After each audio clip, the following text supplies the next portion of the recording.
Today we will discuss about the electric field due to a line charge. आज हमें पता करना है कि किसी line charge, line as the term sounds, line मतलब मैं यहां पहले ड्रॉ कर देता हूं। एक लाइन चार्ज है हमारे पास, मतलब लीनियर चार्ज है। लाइन चार्ज या लीनियर चार्ज दोनों में से कोई भी टर्म हम यूज कर सकते हैं। So today we have to find the electric field due to a line charge, या फिर हम बोल सकते हैं लीनियर चार्ज डिस्ट्रीब्यूशन। दोनों में से कोई भी टर्म यूज कर सकते हैं। कोई भी एक रैंडमली कोई भी एक पॉइंट हम ले लेते हैं। मान लो हमने पॉइंट एक ले लिया P।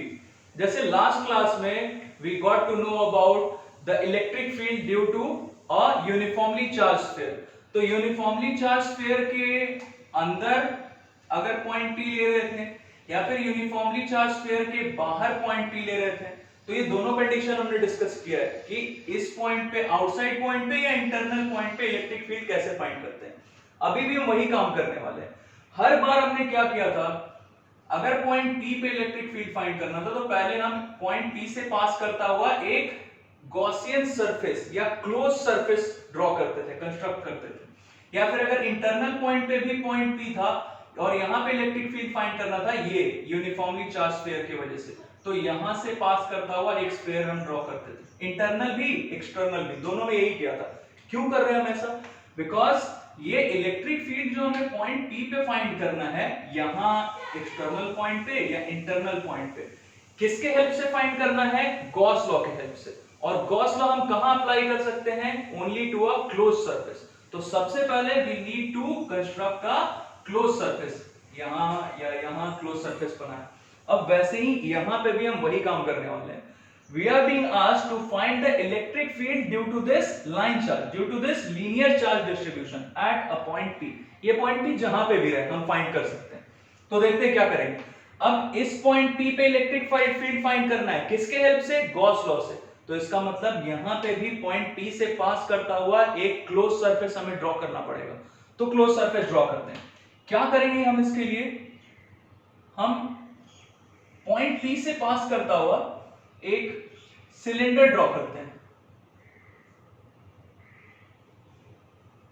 एक सिलेंडर हमने ड्रॉ किया पॉइंट P से पास करता हुआ। ये वाला पार्ट हटा देते हैं। ये रहा हम इसको लीनियर चार्ज डिस्ट्रीब्यूशन को थोड़ा और ऊपर तक ले जाते हैं। ये हमारा linear charge distribution, that is the line charge. तो एक इससे हमने क्लोज सरफेस बनाया, मतलब एक सिलेंडर ड्रॉ किया हमने। अब ये सिलेंडर का हमारा लेंथ कुछ भी हम लेट कर सकते हैं। मान लो हमने इसका लेंथ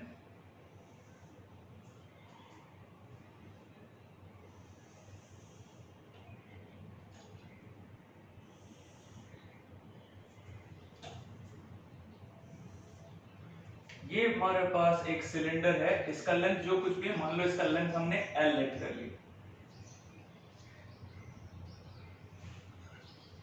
थोड़ा सा इमेजिन करना होगा क्या चल क्या रहा है। लीनियर चार्ज डिस्ट्रीब्यूशन, और इस लीनियर चार्ज डिस्ट्रीब्यूशन की वजह से जो इलेक्ट्रिक फील्ड पॉइंट P पे होगा, ये फाइंड करने के लिए हमने क्या किया? सबसे पहले एक सिलेंडर ड्रॉ कर लिया और इस सिलेंडर का लेंथ या हाइट कितना लिया हमने? L। तो ये L इसका लेंथ है। अब क्या कर सकते हैं? अभी तक ये क्लोज सरफेस नहीं हुआ है, अभी तो सिर्फ कर्व सरफेस दिख रहा है। एक सिलेंडर ड्रॉ किया तो ये सिलेंडर अभी तो ओपन है, तो ये क्लोज सरफेस नहीं हुआ। हम क्या करेंगे? अब इसके ऊपर वाला जो हमें सरफेस दिख रहा है, जो क्रॉस सेक्शन दिख रहा है ऊपर का और नीचे का, ये सरफेस और ये नीचे का, इन दोनों को भी हम बंद कर देते हैं। प्लेन सरफेसेस उठाया, ऐसा प्लेन सरफेसेस उठाया, एक प्लेन सरफेस से ऊपर ढक दिया और एक और प्लेन सरफेस लिया, इससे नीचे वाला पार्ट ढक दिया। Now it is a close surface. और क्लोज सरफेस अभी हो गया, तो अब हम गॉस लॉ अप्लाई कर सकते हैं। तो गॉस लॉ अप्लाई करके हम इलेक्ट्रिक फ्लक्स फाइंड करते हैं। उसके पहले इलेक्ट्रिक फ्लक्स हम इंटीग्रेशन के टेक्निक से भी फाइंड कर सकते हैं। कैसे फाइंड करेंगे जरा समझते हैं। गॉस लॉ का लिमिटेशन हमें पता है। गॉस लॉ हम कब अप्लाई कर सकते हैं और कब नहीं अप्लाई कर सकते हैं। वैसे तो हर एक कंडीशन में हम अप्लाई कर सकते हैं, बस वो क्लोज सरफेस होना चाहिए। बट मैं यहां पे लिख देता हूं कंडीशन। कब अप्लाई कर सकते हैं Gauss law? the closed surface should be symmetric about the charge distribution. Symmetric का मतलब समझते हैं पहले।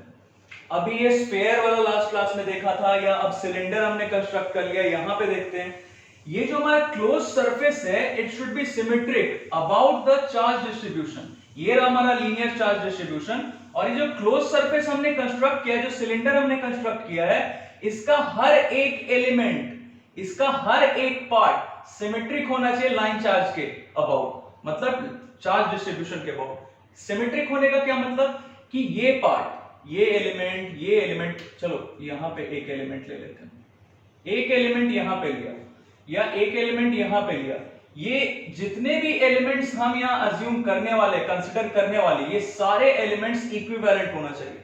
मतलब सबका डिस्टेंस ये लीनियर चार्ज डिस्ट्रीब्यूशन से सेम होना चाहिए, ताकि इलेक्ट्रिक फील्ड का मैग्नीट्यूड हर एक पॉइंट पे सेम हो। ये भी पॉइंट लिख ही देता हूं, electric field should be uniform at all points of the closed surface। ये देखो, ये इस वाले इलेक्ट्रिक फील्ड जो लाइन चार्ज की वजह से, उसको फाइंड करने के दौरान ही हम ये सब सीख ले रहे हैं कि लिमिटेशन क्या है, कंडीशन क्या है गॉस लॉ का, कब कब अप्लाई करना है। कब कब अप्लाई कर सकते हैं? जब क्लोज सरफेस सिमेट्रिक हो अबाउट द चार्ज डिस्ट्रीब्यूशन, मतलब जितना भी एलिमेंट्स है, जितना भी पार्ट है, दे शुड बी इक्विवेलेंट, सबका डिस्टेंस यहां से सेम रहना चाहिए ना। इलेक्ट्रिक फील्ड का मैग्नीट्यूड मतलब इलेक्ट्रिक फील्ड यूनिफॉर्म रहना चाहिए हर एक पॉइंट पे। अब चलो ये देख ही लेते हैं। सबसे पहली बात तो ये पॉजिटिव चार्ज है, तो पॉजिटिव चार्ज के लिए इलेक्ट्रिक फील्ड क्या होता है, कैसा होता है? The electric field starts from the positive charge, मतलब it moves away from the positive charge। तो इसके लिए इलेक्ट्रिक फील्ड लाइन कैसा होगा? ऐसा कुछ रेडियली आउटवर्ड। ये बन गया हमारा सिलेंडर, इसके बीच में कहीं पे मान लो ये हमारा लीनियर चार्ज है, लाइन चार्ज ये रहा। तो अब ये लाइन चार्ज से हमारा इलेक्ट्रिक फील्ड कैसा होगा? The electric field it starts from the positive charge से स्टार्ट होता है, और अगर नेगेटिव चार्ज यहां पे रहता तो टुवर्ड्स आता। पॉजिटिव चार्ज है तो away from it, electric field away from it, और अगर नेगेटिव चार्ज आता तो इलेक्ट्रिक फील्ड लाइंस हम कैसा दिखाते हैं? इस तरफ आता हुआ, टुवर्ड्स द नेगेटिव चार्ज। तो यहां पे जो हमारा लाइन चार्ज है, लाइन चार्ज से क्या होगा? इलेक्ट्रिक फील्ड कैसा रहेगा? Radially outward. ये रहा हमारा लाइन चार्ज, और ये रहा हमने सिलेंडर जो कंस्ट्रक्ट किया है। तो अब इससे जो हमारा इलेक्ट्रिक फील्ड लाइन से ये कैसा होगा? रेडियली आउटवर्ड डायरेक्शन, मतलब बाहर निकलता हो, हर एक पॉइंट से, हर एक एलिमेंट से बाहर निकलता हो, यहां से, पीछे से, इधर से, हर एक डायरेक्शन में रेडियली आउटवर्ड निकलेगा। ओके, तो ये रहा हमारा electric field radially outward direction में। एंड ऑब्वियसली ये जो हमारा लाइन चार्ज है, ये जो हमने इसके चारों तरफ सिलेंडर कंस्ट्रक्ट किया हुआ है, इलेक्ट्रिक फील्ड लाइंस ऐसे निकल रहा है, तो ये हमारे सिलेंडर के हर एक एलिमेंट के, मान लो ये हमने जो सिलेंडर लिया हुआ है, इसका ये एलिमेंट कंसीडर किया, तो इस एलिमेंट के क्या होगा? इलेक्ट्रिक फील्ड लाइंस परपेंडिकुलर जा रहा है। समझना, ये हमने सिलेंडर जो कंस्ट्रक्ट किया, इलेक्ट्रिक फील्ड लाइंस कैसा जाएगा? यहां से स्टार्ट होता हुआ अगर जा रहा है, मान लो यहां पे हमने एक एलिमेंट कंसीडर किया है, तो इलेक्ट्रिक फील्ड लाइंस इस एलिमेंट के कैसा होगा? परपेंडिकुलर। तो इस एलिमेंट के यहां का कोई एलिमेंट अगर कंसीडर किया तो electric field lines radially outward है, या यहां का कंसीडर किया तो रेडियली आउटवर्ड, यहां कंसीडर किया रेडियली आउटवर्ड, तो किसी भी एलिमेंट के इलेक्ट्रिक फील्ड कैसा होगा? परपेंडिकुलर। तो हमने एक एलिमेंट यहां पे कंसीडर किया है, तो इस एलिमेंट के इलेक्ट्रिक फील्ड लाइंस कैसा होगा? रेडियली आउटवर्ड, इस पे ये परपेंडिकुलर है। दूसरा पार्ट, ये जो हमने यहाँ पे एलिमेंट कंसीडर किया है, ये हमने पहले भी डिस्कस किया कि अगर क्लोज सरफेस हमारे पास है तो उसके लिए पॉजिटिव नॉर्मल किस डायरेक्शन में लेते हैं? आउटवर्ड। पॉजिटिव नॉर्मल कैसा होता है? आउटवर्ड, मतलब एरिया वेक्टर कैसा होगा? आउटवर्ड डायरेक्शन में। तो हमारा एरिया वेक्टर, चलो इसको डेल्टा एस से डिनोट करते हैं। ये जो हमने एलिमेंट यहां पे लिया है, इसका एरिया मान लेते हैं डेल्टा एस। तो एरिया वेक्टर इससे रिप्रेजेंट करते हैं। तो एरिया वेक्टर ऑब्वियसली इसके क्या होगा, ये एलिमेंट अगर हमारा है तो इस एलिमेंट के लिए एरिया वेक्टर कैसा होगा, इसके परपेंडिकुलर। और इलेक्ट्रिक फील्ड तो रेडियली आउटवर्ड है, तो वो परपेंडिकुलर पहले ही से, तो इन दोनों का डायरेक्शन मतलब क्या हो गया, सेम। यहां लिख देते हैं एंगल बिटवीन इलेक्ट्रिक फील्ड, इस एलिमेंट, एक सर्टेन एलिमेंट कंसीडर किया है, तो इस एलिमेंट के लिए इलेक्ट्रिक फील्ड कैसा है, रेडियली आउटवर्ड, मतलब इस सिलिंड्रिकल सरफेस के परपेंडिकुलर। ये अगर सिलिंड्रिकल सरफेस है, समझना, ये सिलिंड्रिकल सरफेस और ये हमारा लाइन चार्ज, तो यहां से इलेक्ट्रिक फील्ड कैसा जाएगा, परपेंडिकुलर जाएगा इस सिलिंड्रिकल सरफेस के। तो ये इलेक्ट्रिक फील्ड भी परपेंडिकुलर और एरिया वेक्टर तो इस एलिमेंट के लिए आउटवर्ड डायरेक्शन में होगा नहीं, तो ये दोनों सेम डायरेक्शन, मतलब इन दोनों के बीच का एंगल क्या हो गया, इज 0 डिग्री, दोनों सेम डायरेक्शन में। तो सिर्फ इस एलिमेंट के लिए अगर हम फाइंड करने वाले फ्लक्स, तो फ्लक्स क्या होगा, चलो यहां लिख ही देता हूं, डेल्टा फाई, मतलब सिर्फ इस एलिमेंट के लिए क्या होगा फ्लक्स, ऐसा, और दोनों के बीच का एंगल हमें पता चल गया है, दैट इज 0, क्योंकि इलेक्ट्रिक फील्ड भी रेडियली आउटवर्ड परपेंडिकुलर है सिलिंड्रिकल सरफेस के, इस एलिमेंट के परपेंडिकुलर है, और एरिया वेक्टर तो इस एलिमेंट के परपेंडिकुलर हो गए, तो दोनों के बीच का एंगल 0, मतलब ये क्या आ गया, ई डेल्टा एस, ये डेल्टा फाई आ रहा है सिर्फ इस एलिमेंट के लिए। अब अगर पूरे के पूरे कर्व सरफेस के लिए हम फाइंड करना चाहें, लिख देता हूं, flux through the curve surface. अभी मैं कर्व सरफेस लिख रहा हूं क्योंकि अभी तक हमने यहां पे गॉस लॉ अप्लाई नहीं किया। ये हमारा क्लोज सरफेस, पूरा हमारा क्लोज सरफेस है, तो पूरा क्लोज सरफेस हो चुका है, तो ये हमारा गॉसियन सरफेस है, हम यहां पे अप्लाई कर सकते हैं। अगर ये दोनों कंडीशन फुलफिल हो रहा है तो हम गॉस लॉ अप्लाई कर सकते हैं। बट अभी तक हमने गॉस लॉ अप्लाई नहीं किया। अभी तक हम किस टेक्निक से चल रहे हैं, अभी इंटीग्रेशन टेक्निक से।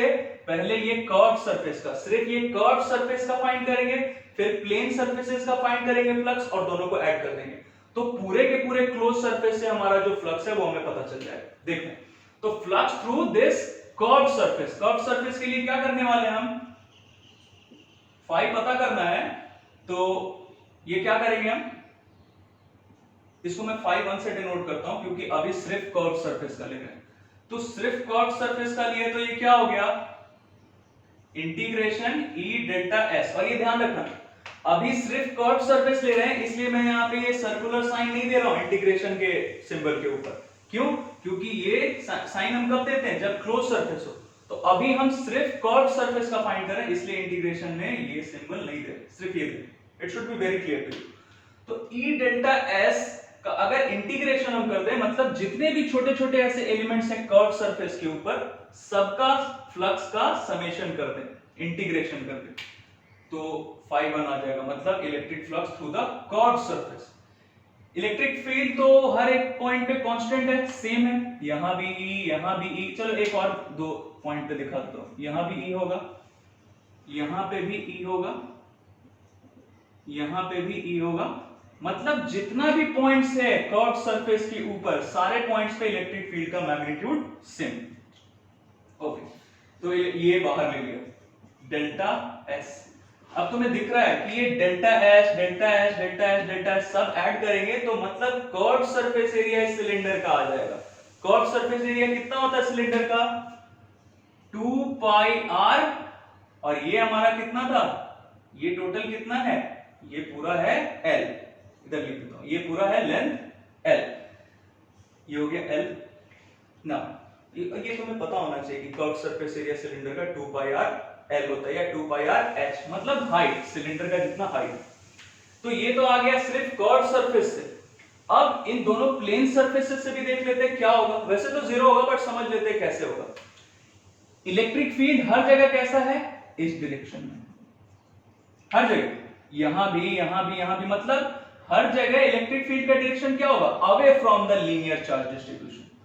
यहां पे अवे, इधर भी अवे, हर जगह अवे होगा। क्योंकि इलेक्ट्रिक फील्ड पॉजिटिव चार्ज के लिए इलेक्ट्रिक फील्ड स्टार्ट होता है पॉजिटिव चार्ज से, तो ये इधर इधर अवे हो रहा है। बट मान लो मैंने यहाँ पे कोई छोटा सा एलिमेंट कंसिडर किया, कोई भी छोटा सा एलिमेंट, मान लो यहाँ पे मैंने एक छोटा सा एलिमेंट कंसिडर किया, ये जो हमारा प्लेन सरफेस है ऊपर का या नीचे का प्लेन सरफेस, उसका एक छोटा सा एलिमेंट कंसिडर किया, इसका एरिया ले लेते हैं डेल्टा एस, मतलब एरिया वेक्टर हमारा हो गया डेल्टा एस। तो एरिया अगर डेल्टा एस है तो एरिया वेक्टर किस डायरेक्शन में होगा, इसका एरिया मैंने लिया डेल्टा एस, एरिया वेक्टर कैसा होगा, इस एलिमेंट के लिए एरिया वेक्टर कैसा होगा, इस एरिया के परपेंडिकुलर, मतलब इस डायरेक्शन में, मतलब एरिया वेक्टर हो गया इधर। चलो इसको यहां पे दिखा देते हैं। इस छोटे से एलिमेंट के लिए एरिया वेक्टर कैसा होगा, इस एलिमेंट के परपेंडिकुलर, मतलब ये रहा हमारा एलिमेंट और इस एलिमेंट के लिए एरिया वेक्टर कैसा होगा, इसके परपेंडिकुलर, तो ये दिखा दिया area vector perpendicular. But electric field तो हर जगह इसी डायरेक्शन में, ऐसा ऐसा इधर इधर, मतलब इन दोनों के बीच का एंगल कितना हो, इलेक्ट्रिक फील्ड इधर और एरिया वेक्टर इधर, मतलब दोनों के बीच का एंगल 90। ये रहा एरिया वेक्टर और ये रहा इलेक्ट्रिक फील्ड 90 डिग्री, तो 90 डिग्री हो गया, मतलब cos 90 इज 0। तो इस पूरे सरफेस से इलेक्ट्रिक फ्लक्स क्या आ जाएगा, छोटे छोटे एलिमेंट्स का, सारे एलिमेंट्स का क्या हो गया इलेक्ट्रिक फ्लक्स। चलो एक लाइन लिख ही लेते हैं,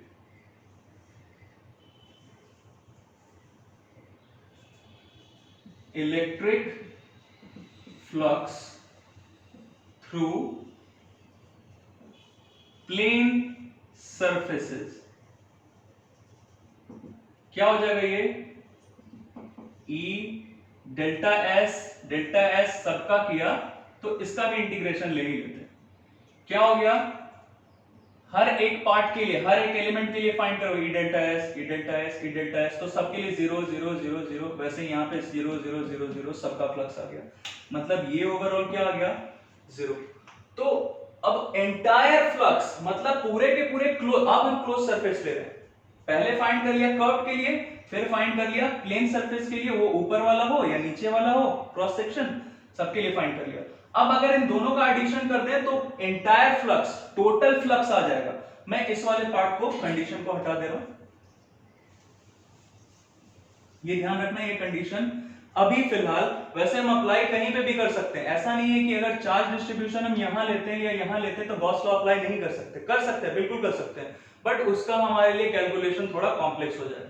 सो अभी तक जितना भी कैलकुलेशंस किया है हमने या आगे जितना भी करेंगे, हर जगह हम ये असम्पशन लेके चलते हैं कि हमारा जो चार्ज डिस्ट्रीब्यूशन है उसके सिमेट्रिक होना चाहिए, ये हमारा क्लोज सरफेस, और इलेक्ट्रिक फील्ड का मैग्नीट्यूड हर जगह सेम रहना चाहिए, कांस्टेंट रहना चाहिए।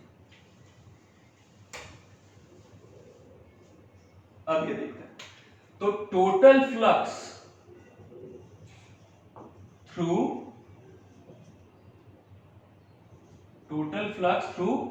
क्लोज्ड सरफेस, क्लोज सरफेस लिखो या गॉसियन सरफेस लिखो, दोनों में से कोई भी लिख सकते हो, क्योंकि इसमें हम गॉस लॉ अप्लाई करने वाले हैं।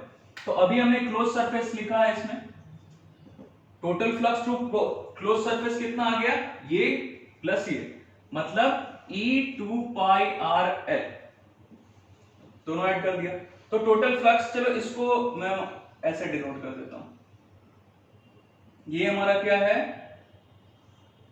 phi2, ये phi2, तो ये phi1 दिखाया, ये phi2 दिखाया, फाइनली हमारा जो टोटल फ्लक्स है इसको phi लिख लेते हैं, ये कितना है phi, और ये phi पता करने के लिए हमने इंटीग्रेशन टेक्निक का यूज किया, तो हम ऐसा लिख सकते हैं। अब क्लोज सरफेस ले रहे हैं, ध्यान देना, इन दोनों को जब मिला रहे हैं, कर्व सरफेस को और प्लेन सरफेस को, दोनों को जब मिला दे रहे हैं तब हमें क्या मिल रहा है, क्लोज सरफेस। अगर सिर्फ ये लेते तो क्लोज नहीं होता, दोनों को जब मिला दिया तो क्लोज सरफेस मिल गया। तो अब ये क्लोज सरफेस का फाइंड कर रहे हैं, तो अब इंटीग्रेशन के सिंबल के ऊपर हम ये सर्कुलर साइन देंगे, तो ये कितना हो गया डेल्टा एस या ds लिख लो इसे, ये कितना हो गया, दोनों का एडिशन 2 पाई आर एल। तो ये तो इंटीग्रेशन के टेक्निक से हमने फाइंड कर लिया, अभी तक हमने गॉस लॉ कहीं पे भी अप्लाई नहीं किया, अब करेंगे गॉस लॉ अप्लाई। तो गॉस लॉ के हिसाब से क्या होना चाहिए, ये पार्ट हटा देता हूं, अगर हम गॉस लॉ अप्लाई करें तो गॉस लॉ से क्या आएगा हमारा,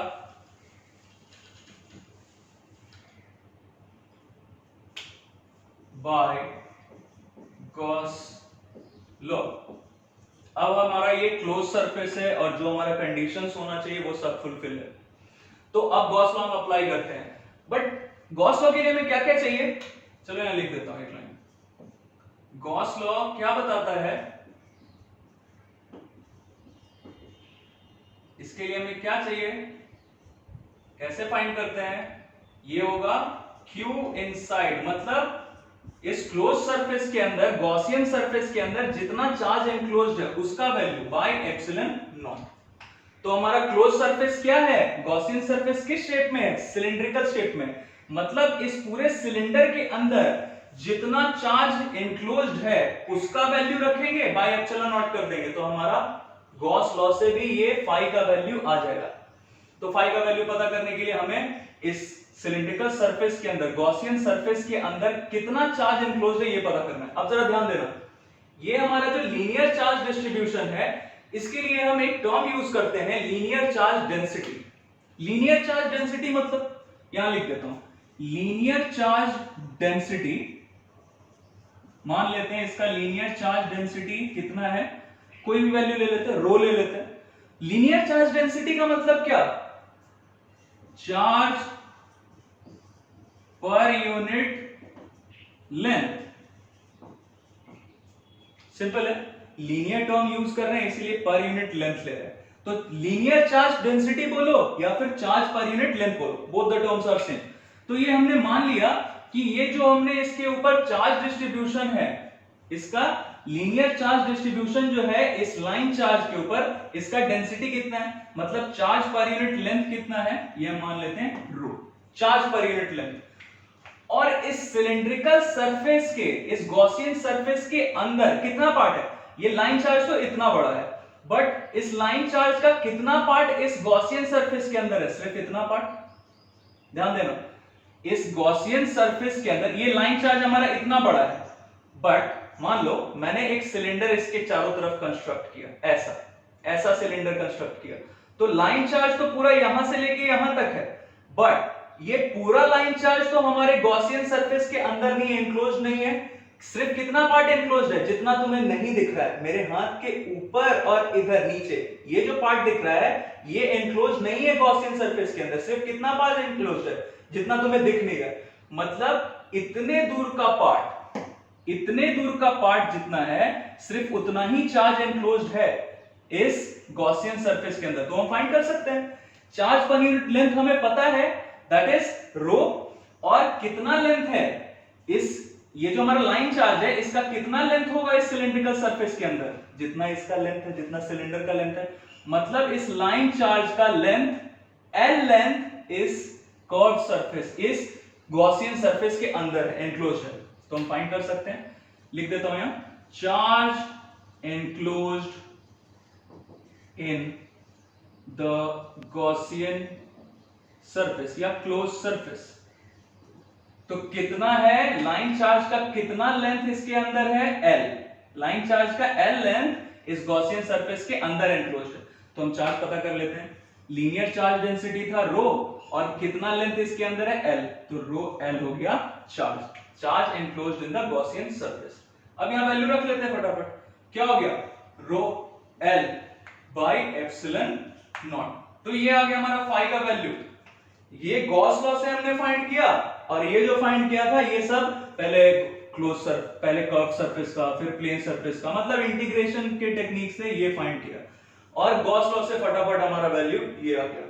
तो अब इलेक्ट्रिक फील्ड का जो हमारा ये वैल्यू है ये हम पता कर सकते हैं यहां से, इसका वैल्यू हमारा क्या आ गया, दिस इज, सॉरी यहां पे ई छूट गया था हमारा, E 2 pi RL, 2 pi RL तो ये एरिया था इसका पूरे सरफेस का, कर्व सरफेस का।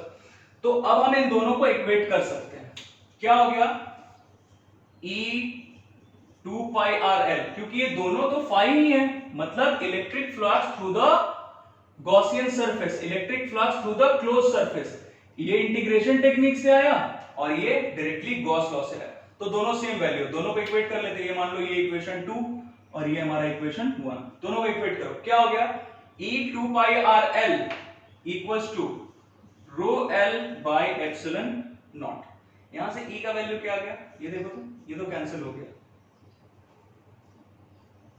E का वैल्यू यहां से क्या आ जाएगा हमारा, रो, ये 2 पाई r आ गया इधर नीचे बाय एप्सिलॉन नॉट। तो इट्स वेरी क्लियर कि ये इलेक्ट्रिक फील्ड हमारा पॉइंट P पे पूछा जा रहा हो, या इस पॉइंट पे, या इस पॉइंट पे, या इस पॉइंट पे, या इस पॉइंट पे, किसी भी पॉइंट पे, कर्व सरफेस के किसी भी पॉइंट पे अगर पूछा जा रहा है तो हम ऐसे फाइंड कर सकते हैं।